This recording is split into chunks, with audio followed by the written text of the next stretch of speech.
istilah Gus Dur itu lelucon terbaik adalah merendahkan diri kita sendiri. Lelucon yang paling lucu adalah tidak pernah menyakiti orang lain, karena pada dasarnya merendahkan atau meremehkan diri sendiri itu adalah lelucon yang paling unggul, kata Gus Dur itu. Romo, kalau kita lihat pendekatan Gus Dur sebagai tokoh humanis untuk menyelesaikan konflik di Aceh, kemudian di Papua, ia melakukan pendekatan kemanusiaan, pendekatan persuasif. Papua begitu mencintainya. Bahkan istilah Papua sendiri pun beliau mendorongnya waktu itu dari Irian sampai waktu itu memang kontroversial pengibaran bendera yang lebih rendah dari bendera Indonesia, tapi lepas pun itu adalah cara beliau untuk merangkul semua kalangan. Di Aceh daya militer kita kemudian waktu itu dikurangi prajurit-prajurit di sana untuk kemudian bisa membangun komunikasi dan diplomasi. Apa yang Anda tangkap dari situ? Yaitu pada Gus Dur kita melihat keberhasilan Papua menjadi gembira bahwa dia Indonesia. Dia diakui dalam identitas. Kok itu tidak diteruskan? Sebetulnya Gus Dur sudah membuka jalan supaya orang Papua, orang Indonesia paling timur betul-betul merasa sebagai Indonesia. Sampai sekarang Papua adalah luka terbuka di tubuh bangsa Indonesia. Kita bisa belajar dari Gus Dur bagaimana menanganinya dengan suatu yang merupakan win-win solution bagi semua yang terlibat. Jadi di Papua tidak perlu ada yang kalah, asal saja kita betul-betul tidak mau mengeksploitasi orang Papua, tetapi membantu supaya mereka itu bisa terbangun, bisa hidup sejahtera, bisa hidup aman, terhormat, sama dengan kita semua. Luar biasa.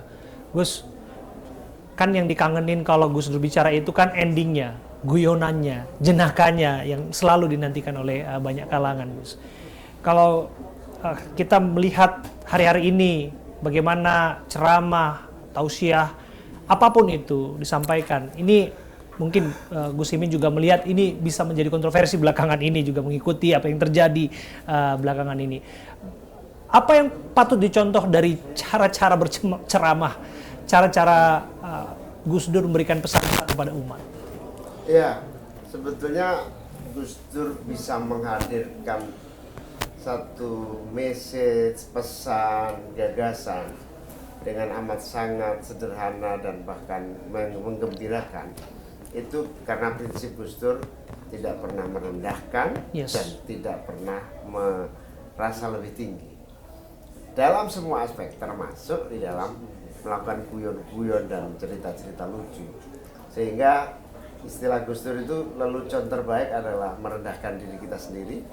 Lelucon yang paling lucu adalah tidak pernah menyakiti orang lain, karena pada dasarnya merendahkan atau meremehkan diri sendiri itu adalah lelucon yang paling unggul, kata Gus Dur itu. Tapi satu hal yang patut menjadi pembelajaran tentang Gus Dur ini adalah Gus Dur selalu menemani kelompok yang paling sulit, yang paling menderita, yang paling minoritas, yang paling sedang mengalami masalah yang paling sulit. Di NU sendiri ada satu keyakinan Gus Dur itu wali. Wali itu wali itu kesayangan Tuhan, kesayangan Allah. Istilah wali. Tapi apa sesungguhnya setelah saya ikuti perjalanan Gus Dur, yang disebut wali atau kesayangan Tuhan itu karena Gus Dur pernah dan selalu membela orang, dan yang paling pokok adalah menyelamatkan nyawa manusia. Jadi Gus Dur itu disebut wali karena terlampau banyak nyawa-nyawa yang diselamatkan, yang tidak terbunuh gara-gara intervensi Gus Dur. Ada satu cerita seorang yang paling preman nyaris dibunuh dan lari minta pertolongan Gus Dur dilindungi.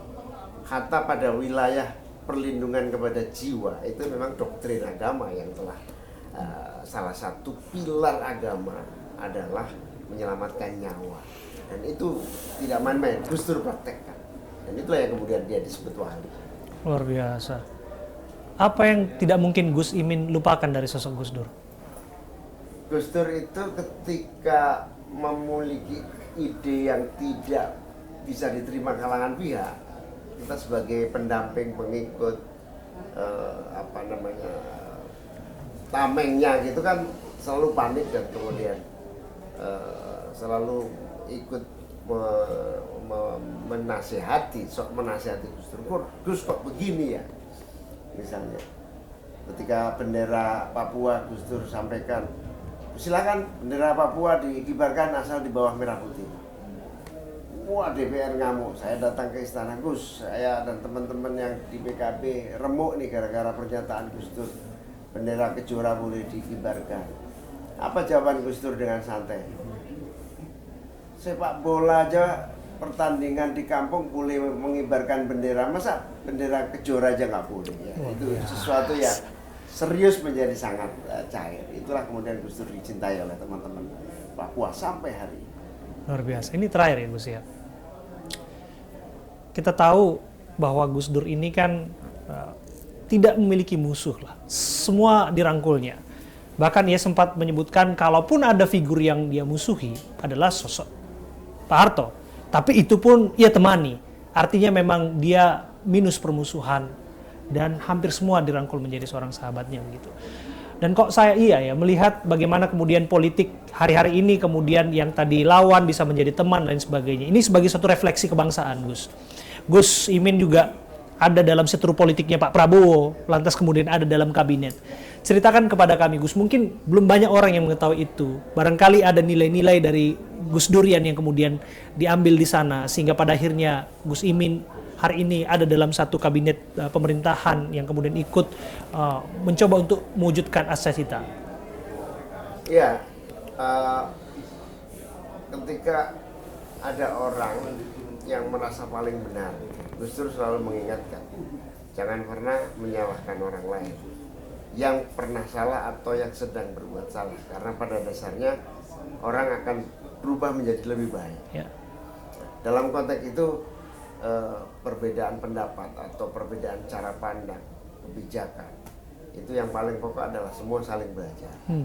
Dan nampaknya pemerintah hari ini Pak Prabowo dengan berbagai pengalaman panjang sejarah dia mau belajar, mau mendengar, mau merangkul, tidak mau ada benturan yang tidak berarti dan tidak produktif. Lalu kemudian yang saya tangkap dari spirit Pak Prabowo kali ini adalah jalan tercepat untuk menuju kemajuan itu melalui persatuan. Persatuan itu bisa dibangun dengan memaafkan, menghargai perbedaan. Ini luar biasa sih. Saya masih ingat sih pantun Pak Prabowo untuk Gus Imin. Saya boleh sebutkan itu, Gus. 1, 2 cempaka biru, 3, 4 dalam jambangan. Kalau dapat kawan baru, kawan lama dilupa jangan. Betul ya, Gus? Dan itu kemudian yang memang harus ditularkan. Politik bisa saja pada tempatnya berseberangan, tapi pada prakteknya untuk membangun cita-cita kebangsaan, kalau memang harus berangkulan itu mesti dilakukan, Gus. Ya betul. Jadi istilah yang paling sering disampaikan Pak Prabowo dan sama dengan Gus Dur. Tidak boleh ada dendam di dalam berbuat dan berjuang untuk bangsa itu. Gus Dur selain dijatuhkan dari presiden oleh Pak Amin, oleh Bu Mega, Gus Dur bilang, saya tidak masalah, tapi saya tidak pernah melupakan. Saya tidak dendam, tetapi saya tidak pernah membuat ini sebuah catatan. Karena itu dendam tidak ada dalam kamus membangun sebuah bangsa. Luar biasa. Terima kasih Gus Imin. Terima kasih Romo. Dan terima kasih Pak Wisnu sudah hadir dan berbincang.